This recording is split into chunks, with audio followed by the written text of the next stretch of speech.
Hi, folks. So I want to talk today about the relationship between Sartre's critique of dialectical reason, which we've been studying, and Derrida's essay, Signature Event Context. I'm not going to analyze the Signature Event Context essay in detail here because I have a couple of other recorded lectures that you can turn to get that. But I want to talk about it briefly. I want to talk about the relationship between a few of the main points in that essay and some of the central points that we've been discussing in the critique of dialectical reason, because I think that the Sartre's analysis of what he calls there the counterfinality of the practico-inert is a particularly effective model for grasping what Derrida is trying to say about writing, and that this will therefore provide a very helpful entry point into Derrida's other work. In particular, I want to go on to study his book Memoirs of the Blind. And so I want to just remind you very briefly of what Sartre was saying. And so remember the point there was that the point we were emphasizing when we were talking about tools and so on was that we humans bring into being tools which become the material infrastructure of our life, of our developed life. We bring those things into being for a reason, but they, so to speak, don't accept to be defined by that reason. We have ends, goals, and we make tools as instruments to facilitate those ends. So that's the finality by which they're defined, to the extent that we think of them as tools that we're bringing in for our purposes. But then Sartre's point is that in doing that, tools bring with them a kind of counterfinality. Which means once they're introduced into the world, they bring about effects that are not controlled or don't even specifically derive from the intentions with which we produce them. So they're counter in that sense, which is just different. But then even more strongly, he really wants to emphasize they're counter in the sense that in significant ways they kind of work against us. And so he said back on page around 123, sorry, that human history is lived as non-human history, right? That history kind of becomes about the machine, and we humans are sort of become the means by which the life of the machine develops, rather than the machine being the thing that's supporting us, roughly. So anyway, I just want to remind you of that sort of that central theme, and remind you of a couple of the particular points Sartre made to make that point. So, he's talking about that character, the sort of material character of tools. And so he said on 161, remember, every praxis is primarily an instrumentalization of material reality, right? So for us to carry out the projects we engage in, we have to transform our material reality, and what we do is we break off a piece of it to make it into a tool that then allows us to work more effectively on the rest of the world, and we transform the world, and this happens in layers upon layers upon layers upon layers, and so on. And that world we develop in and through, or let's say on the basis of, or through the functioning of those tools, the sophisticated world we develop is an example of what he calls totalization, right? In that those tools that become the infrastructure of our life have the meaning they have only because we continue through our actions to take them up as tools, as such, right? We allow them to have that meaning by living out a way of life that interprets them in that way, and so on. So in that sense, there, what he calls a totalization. And so he says, the praxis envelops the inanimate thing in a totalizing project, which gives it a pseudo-organic unity, right? And then he says, that unity then, or the tools, the unified world becomes a kind of sign of the human world, right? You can sort of read who or what we are through that, right? But then he says, this later on down the page, but precisely because signification takes on the character of materiality, it enters into relation with the entire universe. And this means that infinitely many unforeseeable relations are established through the mediation of social practice between the matter which absorbs praxis and other materialized significations. I'm not going to go back and go through all that again. I'm really just reminding you of what we already studied a couple of lectures back. But the point is, right, because this meaningful world we inhabit is, so to speak, embodied through these things, our world and the meaning of our world becomes dependent upon them, but they have a significance that is kind of unpredictable, right? The very nature of their existence as materials, which is to say, as a kind of independent reality that is not just absorbed into our free subjectivity. It's not like your body that's kind of just dedicated to your will. The very substance of your body is that it's you, right? It's not like that. There's a kind of inherently alien world that we've tried to, shape to our purposes, but it doesn't take orders from our purposes. It does its own kind of thing, and that means it can enter into relationships with all kinds of things in all kinds of ways that we never anticipate, and that means the world that we've built up for this reason ends up meaning something else. Anyway, so that should all be familiar. And my basic point is that's what Derrida is saying about writing, about language. So, we think the tool is for this. That's the putative finality. But it has a counterfinality. It's not defined by what we think it's for. Language, similarly, we imagine when we say things, write things, whatever, that we know what they mean and that writing was for expressing our meaning. But Derrida's point is that language, writing, exactly as Sartre says about tools, takes on a kind of life of its own. And what it ends up saying is not defined by what we, in putatively inventing or composing that piece, thought it was for. And in fact, you might look at what Sartre said himself when he was talking about language. This was back on page 98. Remember, he said, language might well be studied on, well, first he says words are matter, right? And he talks about the way then that, basically, whatever we're going to do, any communication we have depends on our having, so to speak, spiritualized matter. Like we take sounds that come out of our mouths, or movements of our hand in sign language, or marks on paper, or the equivalent thing in stone, or computer screens, or whatever. We take those things, and in that totalizing way that lets a tool be a tool, we let these things be signifiers, right? We let them be expressive media, right? But they are all in a way material reality. So as he says, words are matter, and he says, then later he says, language might well be studied on the same lines as money, as a circulating inert materiality. And then he says something that sounds very much like Derrida. Words live off the death of men. They come together through men.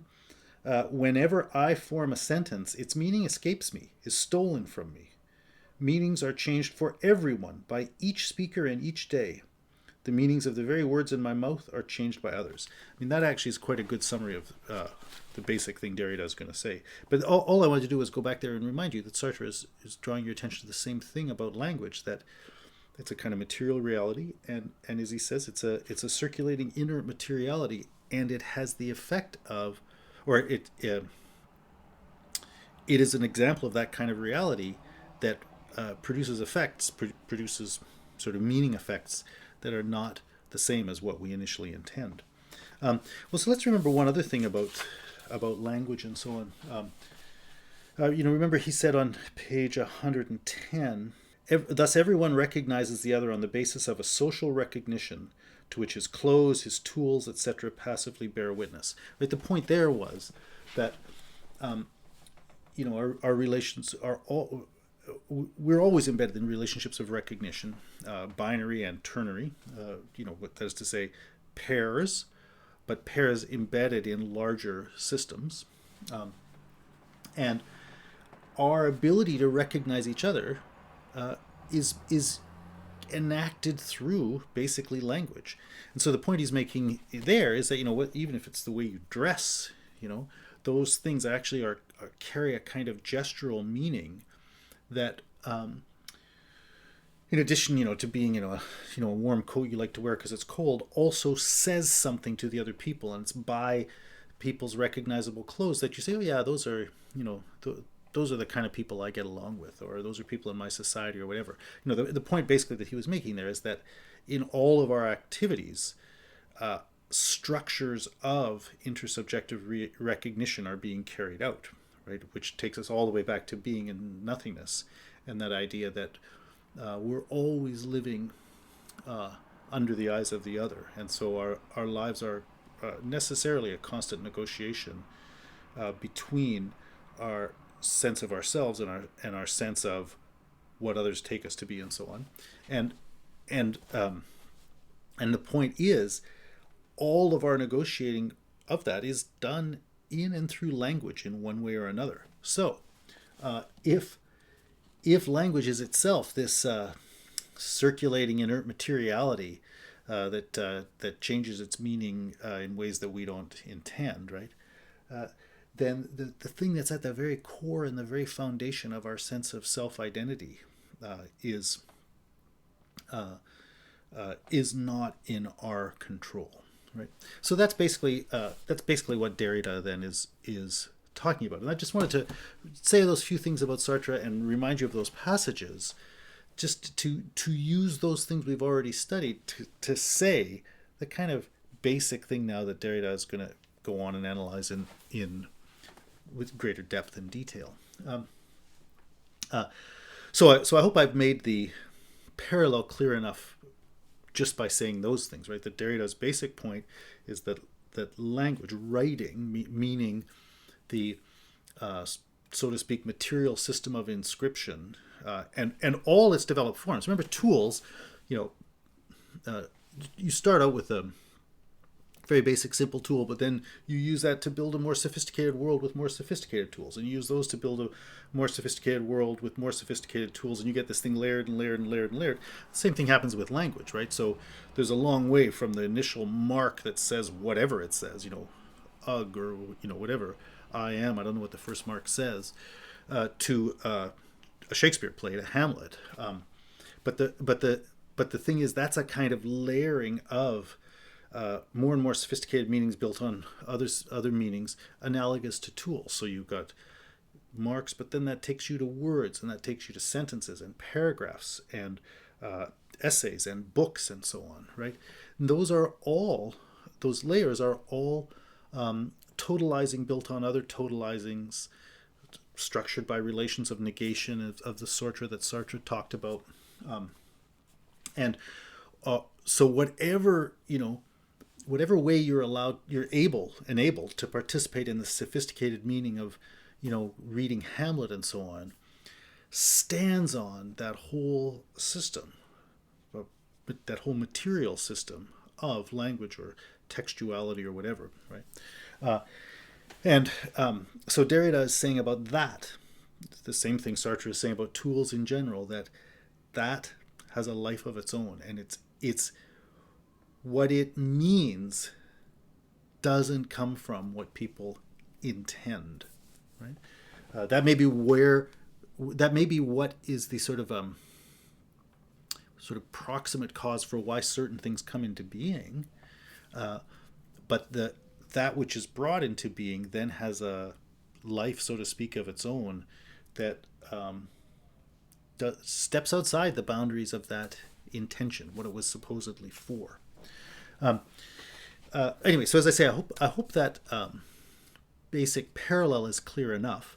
And on the basis of that, I want to just take you to one sentence, actually one fragment of a sentence in Derrida's essay that's based on that point. So he says on 310, he started off by saying he's going to talk about what communication is, and he's saying, we usually think of communication as taking an idea from my subjective space and somehow getting it over into your subjective space, and he's criticizing that idea in all kinds of ways. But in that context, he says he's going to talk about dissemination, which he will oppose to polysemia. And I just want to talk about that remark, the opposition of dissemination and polysemia. Polysemia means many meanings. So let's just take semia first and just say meanings. Derrida, in a way, wants to get away from the focus on the theme of meaning, even though I've used that term many times and he's going to use that term and so on. And that is the sort of general domain we're talking about. He wants to get us out of, I guess, the ways we usually think when we use that term. So, usually we want to know, what's the meaning of this text? Maybe you're studying Derrida and you want to know, what's the meaning of this? You're studying Hamlet, you want to know, what's the meaning of this, right? And so you then try to interpret. And that's roughly, broadly speaking, what the idea of hermeneutics is, right? The practices science of interpretation, whereby you get meanings from texts and so on. Well, at some level, at a sort of rough and ready conversational level, sure, that's a fine way to talk. But if we're trying to be rigorous, that's where Derrida is going to say, that's a sloppy way and an unsatisfactory way to talk for all the reasons that I was just giving. Because when you say I'm trying to find the meaning of the text, you're imagining the meaning is something the text has. You're imagining it's an it. So you're then thinking of an already existent reality, which is the meaning, sort of independently defined meaning, of which that text is somehow the expression. So you're going to go through the text to get to the thing that lies behind it, that is its cause and source and so on.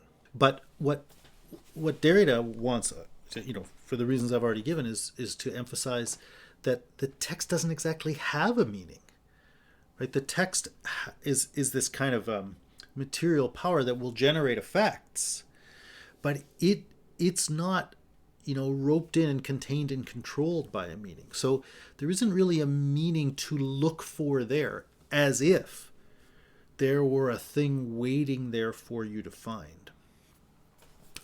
So he wants to get away from the language of meaning, and so even Paul, so some people say, oh well, text can mean many things, and that that's the sort of notion of polysemia, and again, no doubt that's true, but he wants to get away from that too for the same reason, just because it's hanging on that notion of meaning, and so he says he wants to talk instead about dissemination, and the point there then is he wants to talk about the basically the way the text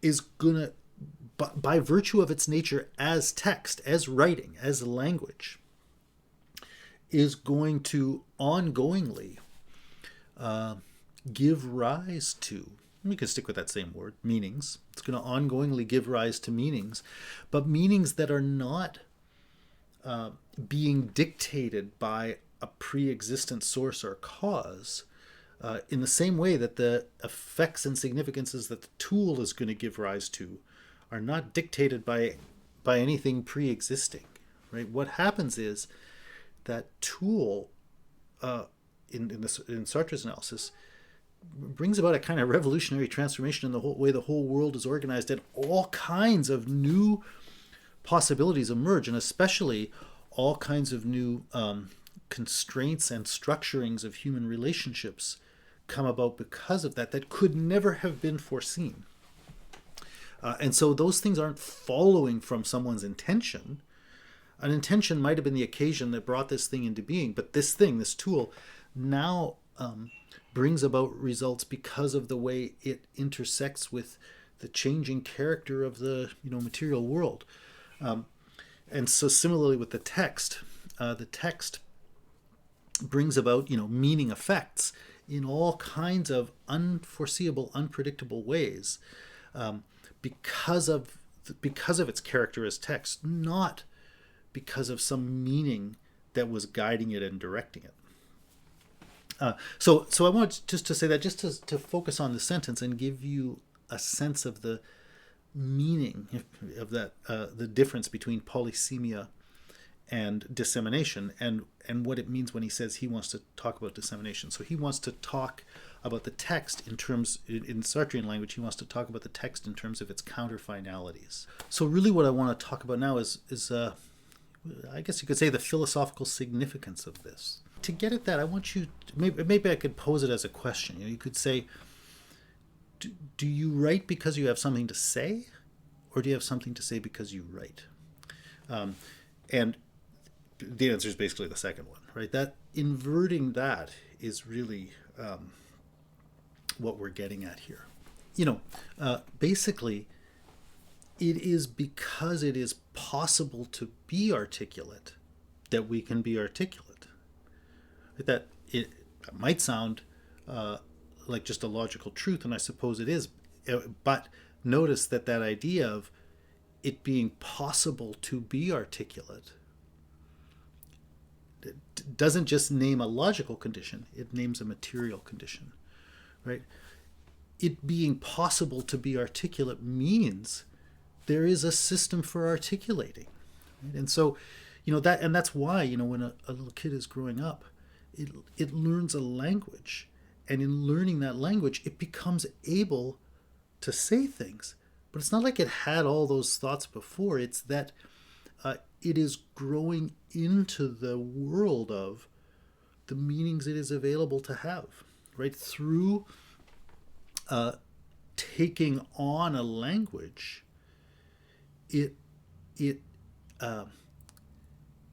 basically it forms its subjectivity. Through taking on a language, it takes on the system for expressing itself, which is to say, it takes on the rules, basically, for what its meanings can be. So keeping that sort of thought in mind, I want to go back now and just think about the coming into being of language in the first place.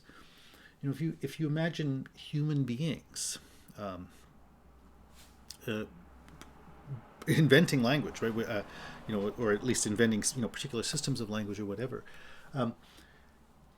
At some point, people had to inaugurate media of expression, and by doing that, they were able to express.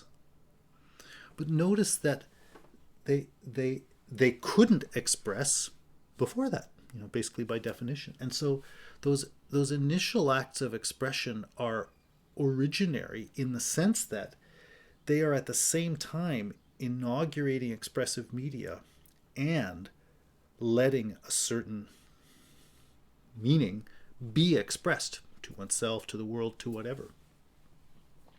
And it's through the long history of people and cultures doing that it became possible for human beings to be articulate, right? And to think the things they think, to feel the things they feel, to have the developed meaningful lives that they have. But go back and think about that originary act, right? There,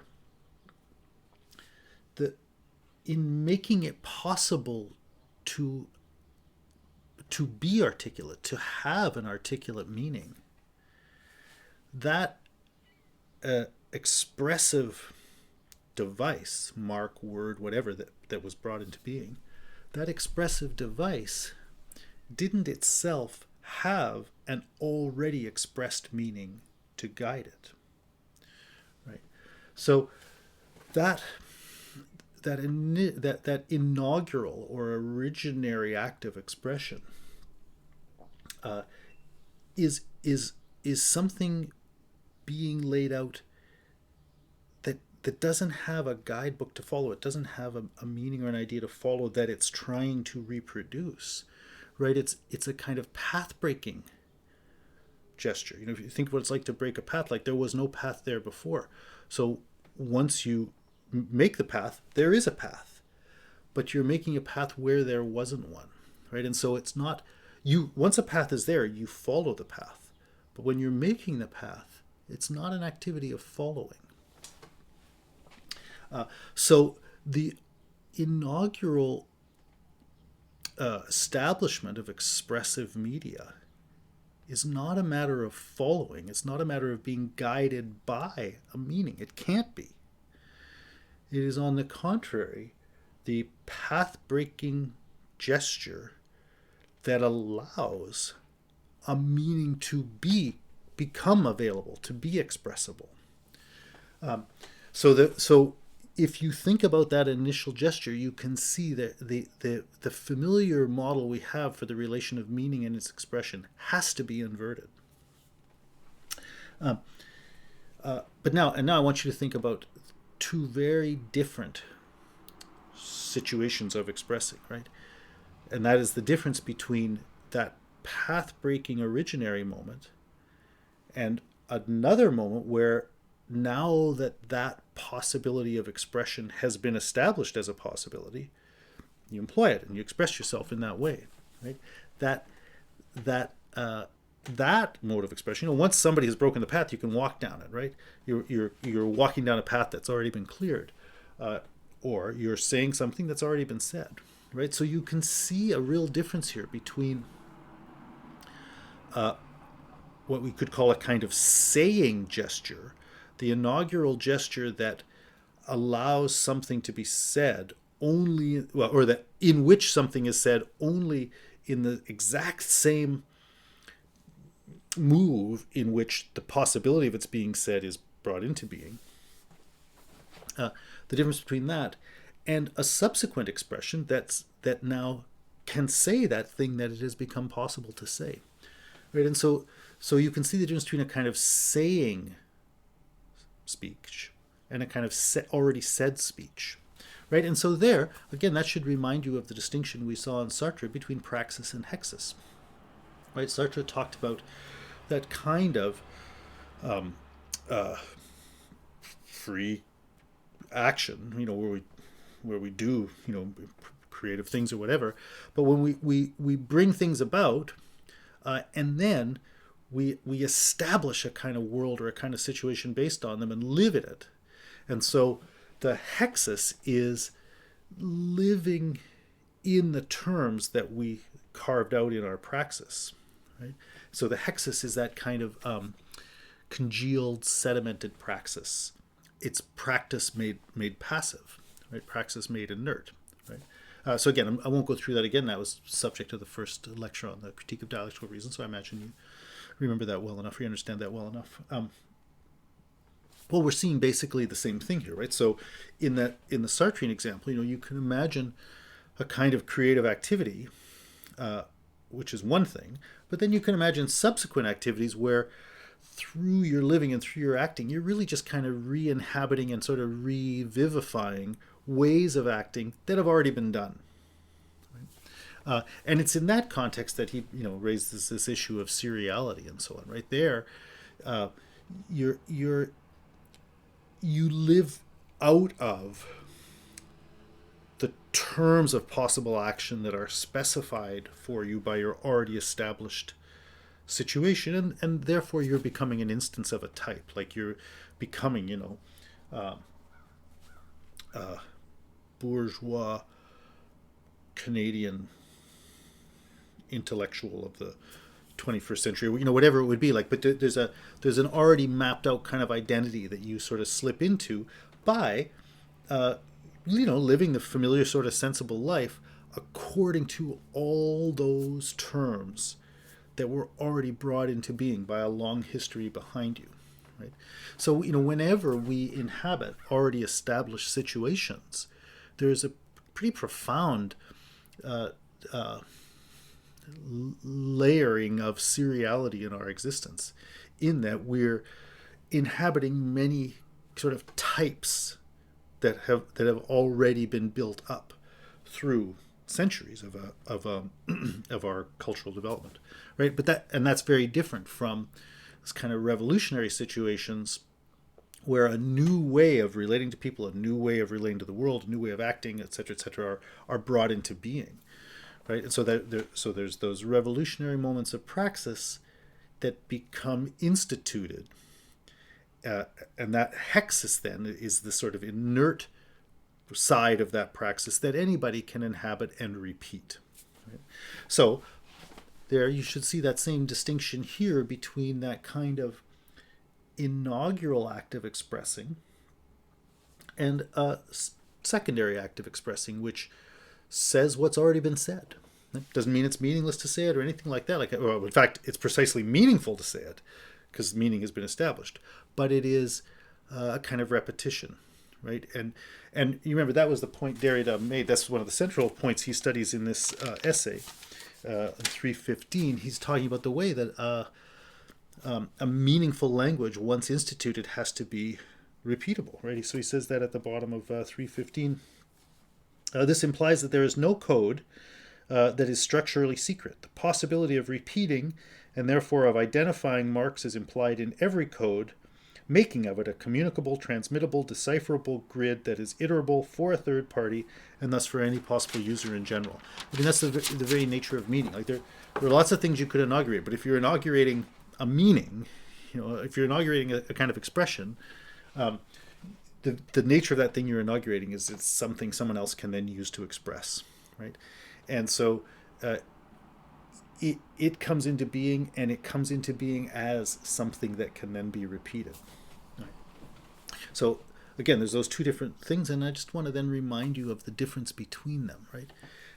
And I already said the core point, but I want to say it again, right? That inaugural moment, the instituting of the mark or of the mode of expression isn't following a meaning, because it's only in the instituting of that meaning, or of that mode of expressing, that it becomes possible to be articulate. So it's not following an already established articulateness. It's letting that articulateness be. And so it's not following that. And so in that sense, it's kind of going blind. Like you don't really know what you're saying. That initial act doesn't have a guidebook, doesn't have any guarantees. It's kind of going out into the darkness, and in so doing, making a kind of space of illumination where you had no bearings before, you now have an articulate space, right? But I want you to think then about that path-breaking act, which is kind of, I just talked about as groping in the dark and so on. Any subsequent act of expression has something to follow. It has that already articulated meaning, and so you then are a follower, right? You express yourself by following the already established routes for expression that have been established, and so. But that act of expression then always has a kind of precursor that itself wasn't characterized by that kind of illumination, right? It was dark, right? So in that sense, there is a kind of blindness that is actually the precondition of all these situations of illumination or meaning. And so I really just want to get us to that point of noticing these two different things, and then to emphasize then the difference between them, right? In the world of iterability, the world of repeatable meanings, in a way, everything has already been said, right? And so you're speaking already spoken language, right? And that is the world of meaning. Right?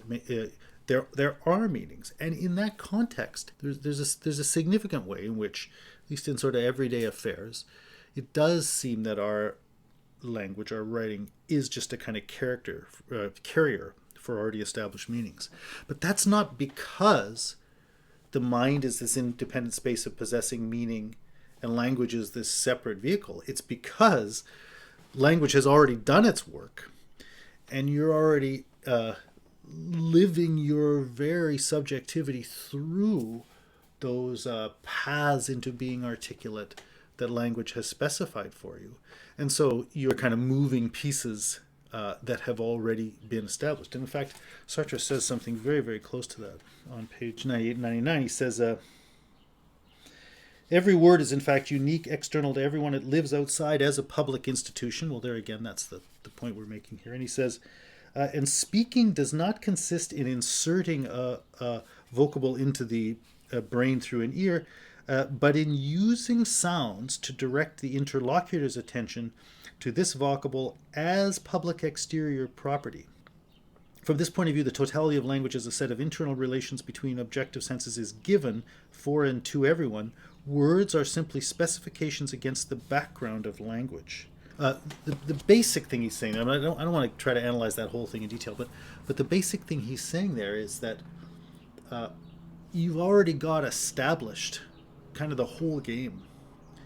And what you're doing is really moving publicly accessible markers in that game to say, notice this part, notice this part, notice this part. Right? So it's not you forming a private thing over here. It's you drawing someone's attention to the aspect of the shared public thing that is relevant for the present purpose, right?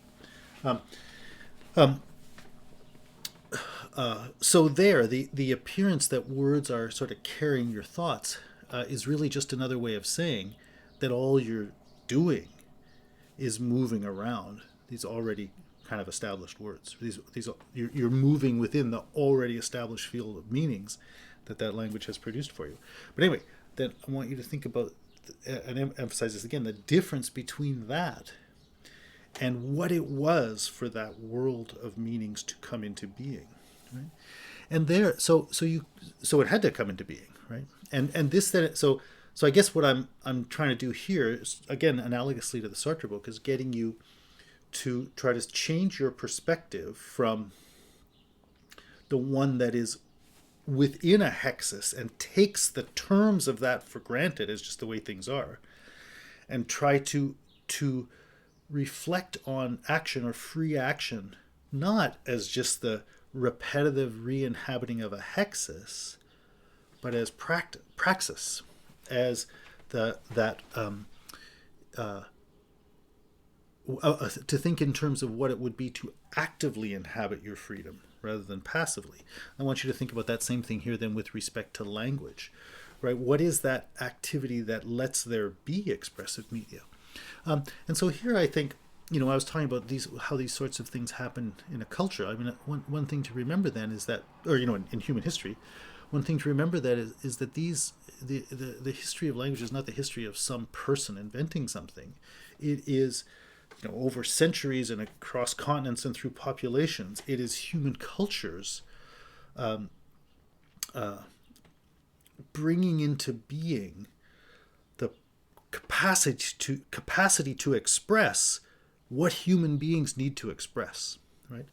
And so the first thing then is that I'm asking you to shift your perspective from kind of everyday hexis speaking, so to speak, to something like the history of art, as Hegel studies that in the lectures on aesthetics, for example, right? Where Hegel looks at the artistic traditions of human cultures as the practices whereby those cultures developed the resources for expressing what they took to be the ultimate nature of things and what humanity is in relationship to those things. So you could, go to Hegel's lectures if you want to pursue that theme a bit. I don't have any lectures on YouTube about that yet, though I've published various things about it, but maybe I'll put up some lectures on that. But so on the one hand you could look at that, but then I don't just want to send you into that historical study. I want you then to think about that idea that I've raised there of the history of art, and to think about that gesture whereby someone expresses something new, where someone is not just reproducing an already established meaning, but where there is actually creative expression. And there again, I want you to then think about those relations of praxis and hexis in the language of Sartre, or in the language I was using here. I want you to think about that issue of following an already illuminated meaning versus groping in the darkness. I want to use that language in particular because what I want to go on to now is Derrida's book Memoirs of the Blind, and think about use these issues to then think about the stuff he's going to talk about in that book. So I hope you will think about these two different ways you can use language, or use expression. I shouldn't quite say two different ways you can, although that might also be true, but more these two different sides of expression, essentially the praxis side and the hexis side, to carry on that language from before. And I want you to then, as that suggests, use those concepts from Sartre to about the counterfinality of the practico-inert to try to understand the sorts of things Derrida is saying about writing. So I'll leave it there, but then that will be our introduction into Memoirs of the Blind.